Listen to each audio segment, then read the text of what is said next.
Hey guys, so I'm gonna give you my review of Dior Homme 2020, and I'm sure you guys have already seen a lot of reviews on this. If you are looking for any kind of comparison to the original 2011 Dior Homme or to Dior Homme Intense, forget about watching this review. This is just focused on this scent, evaluating this, as a standalone scent. Because there are plenty of reviews, as you know, comparing it to the original. And if you're looking for that scent profile, that iris accord that you get, that aspect of the original Dior Homme or Dior Homme Intense, you're not going to find that here. This is a totally different scent, but I don't think that that's reason to simply bash this and dismiss it, or to hate on it.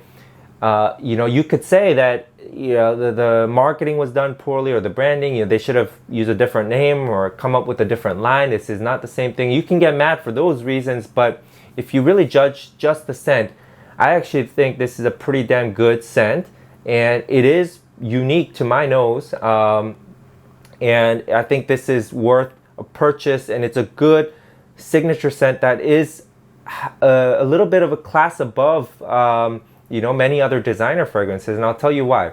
So, when you first spray it, you get,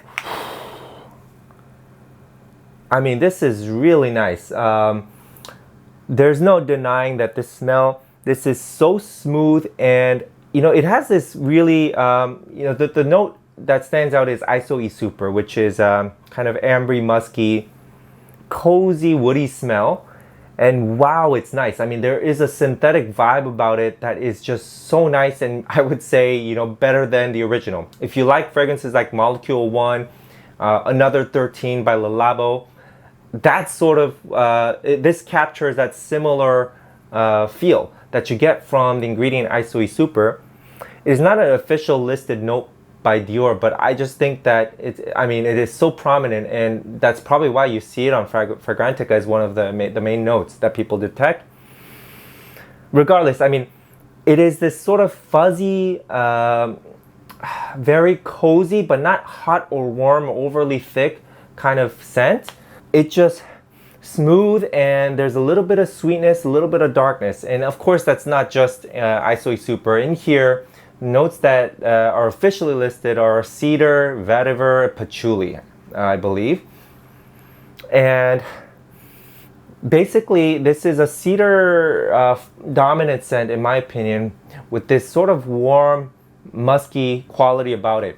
And, it doesn't have that same sweetness, that amped up sweetness that a lot of designer fragrances have. And as a result, this ends up smelling a bit more similar to scent profile of a fragrance like this, which also has a strong focus on cedar and mixes in some resins.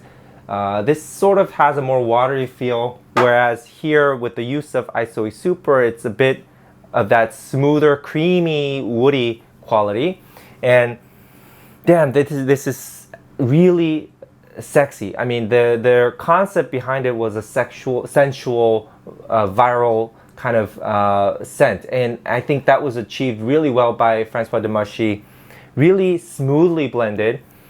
You do have in the opening, especially, some citrus to give it a little bit of that brightness, but right away there is some bitterness and earthiness that's mixed in there that makes this, kind of much more refined smelling, not so juvenile compared to your blue fragrances or ambroxan heavy fragrances.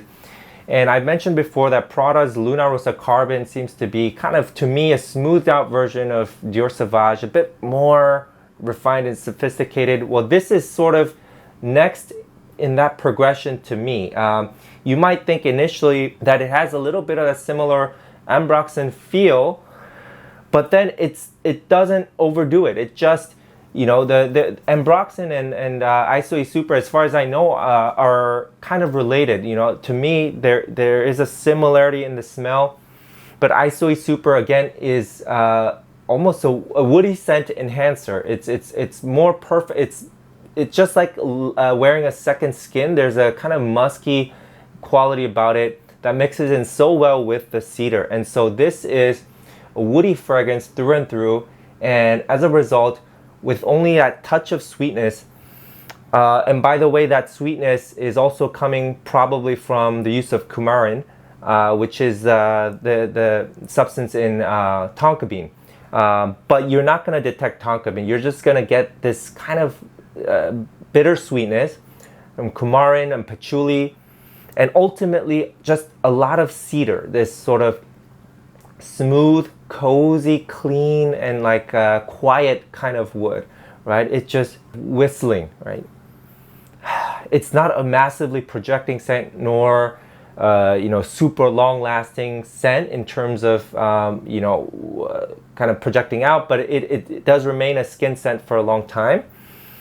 But this is what this fragrance is meant to do. It's super work safe, it is super elegant, and like I said, this skin-like musky vibe that this gives off makes this actually a sexy date scent as well, and perfect for close encounters.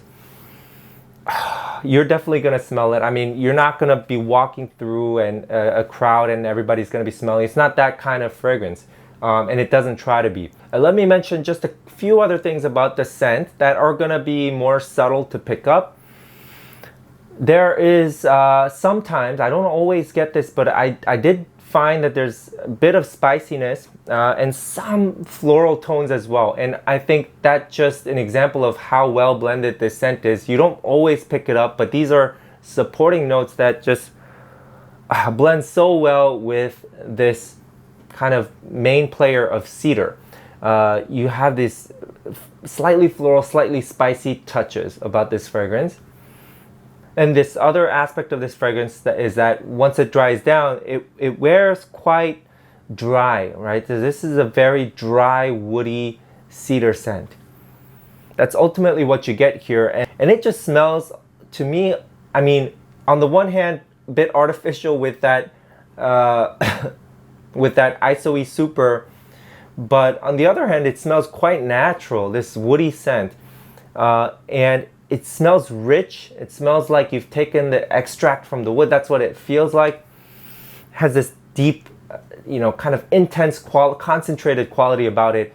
And that's where this fragrance stands out from other designer fragrances. I think this is, in terms of quality, just Dior level and a little bit above many, many designer scents. And I don't know if the quality of ingredients are actually better, but François Demarchi, did it again, I think, with just creating a smooth, elegant signature scent that is not old smelling, that is not stuffy, over the top with iris. This is a man's scent that is, predominantly woody, okay?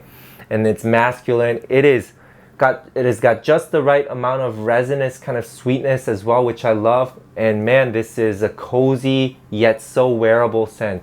This is gonna be a compliment puller anytime someone smells it. So if you're a distance from somebody, they might not pick it up, and no compliment for that reason. But if you are next to somebody, man, they will like this scent. I can guarantee you. There aren't many bad things to say about this scent, if at all. Okay, so totally recommend this if you're just looking for a new scent that can work as a great signature. This is actually pretty good, pretty damn good. So I think it's worth the money.